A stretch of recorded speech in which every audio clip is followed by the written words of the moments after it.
ఒక్కసారి కొమ్మూరి గోల్డ్ కి కాల్ చేయండి. తాకట్లో ఉన్న మీ బంగారాన్ని విడిపించి మార్కెట్ ప్రైస్ కి వాళ్ళు కొనుక్కుని మిగతా డబ్బులు మీకు ఇచ్చేస్తారు. రైట్, బ్రేకింగ్ న్యూస్ చూస్తున్నాం మన టీవీ స్క్రీన్ పై. ఓమన్ తీరంలో టెన్షన్ నెలకొంది. భారతీయ సిబ్బంది ఉన్న నౌకపై ఇరాన్ కాల్పులు జరిపింది. టోగో దేశం జెండాతో ఎంటీ సిరాన్ నౌకపై ఇరాన్ దాడి చేసింది. అయితే ఇరాన్ కోస్ట్ గార్డ్ సిబ్బంది దాడి చేసిన సమయంలో 17 మంది ఇండియన్లు ప్రాణాలు తప్పించుకున్నారు. కాల్పులు జరిపిన ప్రాంతం హార్మోజ్కి సౌత్ ఈస్ట్లో ఉందని భారత్ చెప్తోంది. సో ఏప్రిల్ 25న దాడి జరిగినట్టు భారత విదేశాంగ శాఖ ఒక ప్రకటనలో వెల్లడించింది. సో ఈ మధ్యలో 2 భారతీయ నౌకలపై ఇరాన్ దాడి చేసింది. దీంతో కలుపుకుంటే ఇది ఒక 3వ దాడి అని చెప్పుకోవచ్చు. సో పశ్చిమాసియాలో ఉద్రిక్తతలు ఏమాత్రం తగ్గట్లేదు. హార్మోజ్ జలసంధిలో ఆధిపత్యం కోసం ఇరాన్, అమెరికా దాడులను ఉధృతం చేస్తున్నాయి. తాజాగా ఓమన్ తీరంలో భారతీయ సిబ్బంది ఉన్న నౌకపై ఇరాన్కు చెందిన కోస్ట్ గార్డ్ సైన్యం కాల్పులు జరిపింది. ఆ సమయంలో నౌకలో 17 మంది భారతీయులు ఉన్నారు.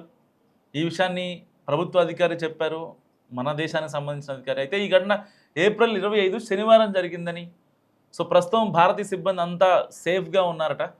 సో టోగో దేశం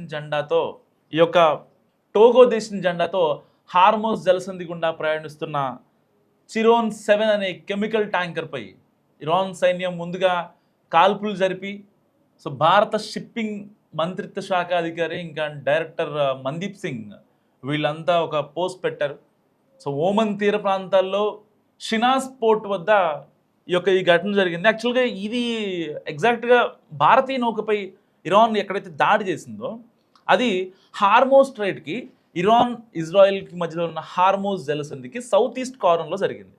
సో బేసిక్గా పర్టికులర్గా హార్మోజ్ స్ట్రైట్ దగ్గర ఒకవేళ మనం ఎక్స్ట్రీమ్ అయ్యాం అనుకోండి, సమ్ టోగో దేశం జెండాతోనో మన ఇండియన్ ఫ్లాగ్తోనో వాళ్ళ హెచ్చరికలు లెక్క చేయకుండా మనం కొంచెం ముందుకెళ్ళినా సరే ఇరాన్ దాడి చేసే అవకాశం ఉంది. అది మన దేశమే కాదు, సరే అమెరికా మీద చేయొచ్చు, అమెరికా నౌక మీద చేయొచ్చు, చైనా నౌక మీద చేయొచ్చు, అండ్ శ్రీలంక నౌక మీద చేయొచ్చు, Bangladesh, Australia, Japan, north Korea, so ఇటు ఇటలీ అండ్ గ్రీన్లాండ్, ఇటు EU countries, United Arab Emirates, ఇటు కెనడా, ఏ కంట్రీ మీద దాడి చేయొచ్చు. కానీ అక్కడ కావాలనే ఇండియన్ నౌకపై దాడి చేసి అసలు మనల్ని రెచ్చగొడితే మనం అమెరికా వైపు ఉంటామా లేకపోతే ఇరాన్ వైపు ఉంటామా అనేది ఒక రకంగా ఇరాన్ యొక్క స్ట్రాటజికల్ మార్క్. సో ఇప్పటిదాకా ఆ సముద్రంలో సీ మైన్స్ పెట్టి పేల్చేస్తామని ఇరాన్ చెప్పుకుంటూ వచ్చింది. దాని తర్వాత అమెరికా దిగ్బంధించింది అయితే హార్మోజ్ స్ట్రైట్ని. అక్కడ 18 కోట్ల రూపాయలు చెల్లించి పంపిస్తున్నటువంటి నౌకల్ని ఇక్కడ కొంచెం మీరు ముందుకు కదిలినా సరే ఆ నౌకల్ని, ఆ చమురు ట్యాంకర్స్ని, ఆ యొక్క ఫిల్టర్ చేసిన ఇంధనాన్ని మొత్తాన్ని పేల్చేస్తామంటూ డొనాల్డ్ ట్రంప్ ఆదేశాలు జారీ చేయడంతో అక్కడ టెన్షన్ వాతావరణం నెలకొంది. సో ఇలాంటి సమయంలో ఇప్పుడు మరొక 3వ నౌకపై, ఇండియాకు చెందిన 3వ నౌకపై ఇరాన్ దాడి చేసింది. సో అప్పుడు హార్మోజ్ జలసంధి దగ్గర ఉద్రిక్తతలు ఏ స్థాయిలో ఉన్నాయో మరోసారి స్పష్టమవుతుంది. సో హార్మోజ్ జలసంధిని బ్లాకేడ్ చేయడంతో అటు ఇరాన్ ఇటు అమెరికా చాలా తీవ్రంగా కసరత్తులు స్టార్ట్ చేస్తున్నాయి. గత వారంలోనూ విదేశీ జెండాలు కలిగి ఉన్న 3 నౌకలపై ఇరాన్ సైన్యం దాడి చేసింది. దాదాపుగా వాటిలో 22 మంది ఐ థింక్ భారతీయ సిబ్బంది ఉన్నారు. అంతకుముందు ఏప్రిల్ 18న భారత్ జెండాలు కలిగిన 2 నౌకలపై, బేసిక్గా అంతకుముందు హార్మోజ్ స్ట్రైట్ నుంచి భారతీయ నౌకలు ఇంధన చమురు రవాణా మార్గం కీలకంగా ఉంది కాబట్టి అక్కడి నుంచి రావాలంటే భారతీయ నౌకలకు వాళ్ళు ఒక రెడ్ కార్పెట్ ఇచ్చి ముందుకు పంపించేవాళ్ళు. ఈవెన్ మనకు సెక్యూరిటీ కూడా కల్పించేవాళ్ళు మన నౌకలకి, ఎక్కడ ఇరాన్ పేల్చేస్తుందని చెప్పి. సో అలాంటి నౌకలపై ఇప్పుడు ఇరాన్ దాడి చేసింది. అయితే అమెరికా సైన్యం ఇరాన్కు చెందిన చమురు ట్యాంకర్లను స్వాధీనం చేసుకోవడానికి ప్రతీకారంగా ఇరాన్ ఈ దాడులకు పాల్పడుతున్నట్టు స్పష్టమవుతుంది. మరోవైపు తమ పోర్టులపై అమెరికా విధిస్తున్న దిగ్బంధనాన్ని ఇరాన్ ఆర్మ్డ్ పైరసీ అని తీవ్రంగా విమర్శలు గుప్పిస్తోంది. మరోవైపు హార్మోజ్ జలసంధి దిగ్బంధనం కారణంగా పర్షియన్ గల్ఫ్లో చిక్కున్న 14 భారతీయ నౌకలను సురక్షితంగా బయటకు తీసుకొచ్చేందుకు భారత ప్రభుత్వం ఇరాన్తో సంప్రదింపులు జరుపుతోంది. ఇప్పటి వరకు భారత్కు చెందిన 10 నౌకలు హార్మోజ్ జలసంధిని దాటాయి. అండ్ పశ్చిమాసియాలో పెరుగుతున్న ఈ ఉద్రిక్తతల నేపథ్యంలో హార్మోజ్ గుండా వస్తున్న భారత్ సహా 2 నౌకలపై ఇరాన్ సైన్యం దాడికి పాల్పడింది. So Iran media and BBC నివేదికల ప్రకారం ఏంటంటే లైబీరియా జెండాతో ఉన్న ఎపామినోండాస్ అనే నౌక భారతదేశానికి వస్తుండగా హార్మోస్ జలసంధిలో ఓమన్కు ఈశాన్యంగా 15 నాటికల్ మైల్ దూరంలో ఇరాన్ గన్ బోట్ దీనిపై కాల్పులు జరిపింది.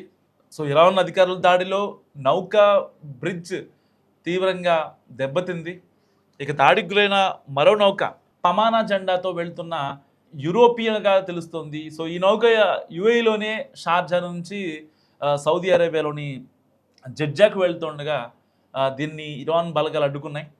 అలాగే పనామా జెండాతో వెళ్తున్న ఎంఎస్సి ఫ్రాన్సిస్కా అనే నౌకపై కూడా ఇరాన్ దాడికి పాల్పడింది. అయితే దాడి తర్వాత ఈ 3 నౌకల్లో భారత్కు వస్తున్న ఎపామినోండాస్, ఎంఎస్సి ఫ్రాన్సిస్కాలను ఇరాన్ బలగాలు స్వాధీనం చేసుకొని తమ తీరానికి తరలించాయి. సో తర్వాత ఈ దాడిపై ఇరాన్ రెవల్యూషనరీ గార్డ్స్ ఐఆర్జీసీ స్పందిస్తూ ఈ నౌకలు అనుమతులు లేకుండా ప్రయాణిస్తున్నాయి అండ్ నావిగేషన్ వ్యవస్థలను తారుమారు చేశాయని సో వాళ్ళు చెప్పారనమాట. అందుకనే మేము ఈ నౌకల్ని పేల్చామని చెప్పారు. సో ఐఆర్జీసీ వాళ్ళు ఇంకా ఏం చెప్పారంటే ఆ టైంలో మన నౌకలను పేల్చేసిన తర్వాత ఎవరైనా హార్మోస్ జలసంధిలో భద్రతకు విఘాతం కలిగిస్తే సహించేది లేదని కూడా ఐఆర్జీసీ చెప్పుకొచ్చింది.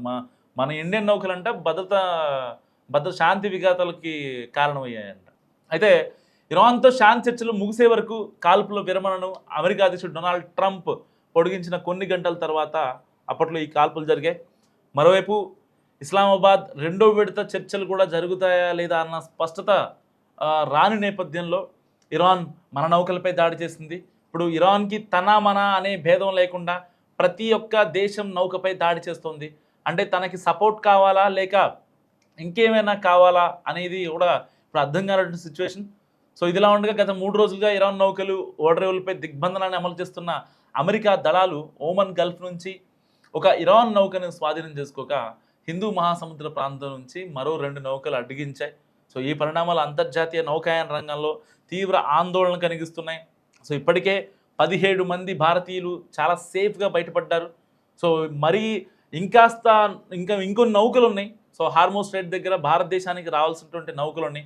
ఆ నౌకలు కనుక రప్పించగలిగితే నిజంగా అంటే ఇండియాలో చమురు సంక్షోభం అనేది కంప్లీట్గా పోతుంది అని చెప్పొచ్చు.